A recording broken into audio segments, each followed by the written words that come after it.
Good morning. From the heart, our morning daily devotional. The reading for today is entitled Joseph, God's Unwavering Witness, September 9th. Stand up for Jesus, ye soldiers of the cross. Lift high his royal banner, it must not suffer loss. From victory unto victory, his army shall he lead, till every foe is vanquished, and Christ is Lord indeed. Genesis 39 verse 2. And the Lord was with Joseph, and he was a prosperous man, and he was in the house of his master the Egyptian. It was God's design that through Joseph, Bible religion should be introduced among the Egyptians. This faithful witness was to represent Christ in the court of kings. Through dreams, God communicated with Joseph in his youth, giving him an intimation of the high position he would be called to fill. The brothers of Joseph, to prevent the fulfillment of his dreams, sold him as a slave, but their cruel act resulted in bringing about the very thing the dreams had foretold.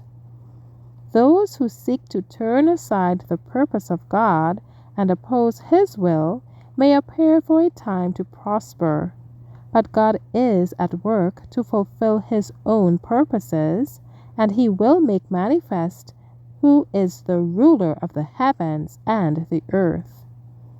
Joseph regarded his being sold into Egypt as the greatest calamity that could have befallen him, but he saw the necessity of trusting in God as he had never done when protected by his father's love. Joseph brought God with him into Egypt, and the fact was made apparent by his cheerful demeanor amid his sorrow. It is God's purpose that those who love and honor his name shall be honored also themselves, and that the glory given to God through them shall be reflected upon themselves. Joseph's character did not change when he was exalted to a position of trust. He was brought where his virtue would shine in distinct light to good works. The blessing of God rested upon him in the house and in the field. All the responsibilities of Potiphar's house were placed upon him, and in all this he manifested steadfast integrity, for he loved and feared God. Placed as he was in the society of learned men, he gained a knowledge of science and language. This was his training school, that in early manhood he might become qualified to be Prime Minister of Egypt.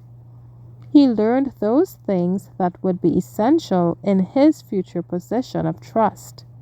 He gathered all the wisdom and knowledge and tact that his opportunities presented, and these were not few. Yet his heart was steadfast with God. Human knowledge and divine wisdom were combined, that he should be a shining light, reflecting the bright beams of the Sun of Righteousness amid the gross darkness of heathenism. Here the religion of the Hebrew was seen to be of an altogether different character from the religious rites and customs of the idolatrous Egyptians. Thank you for listening. Shalom.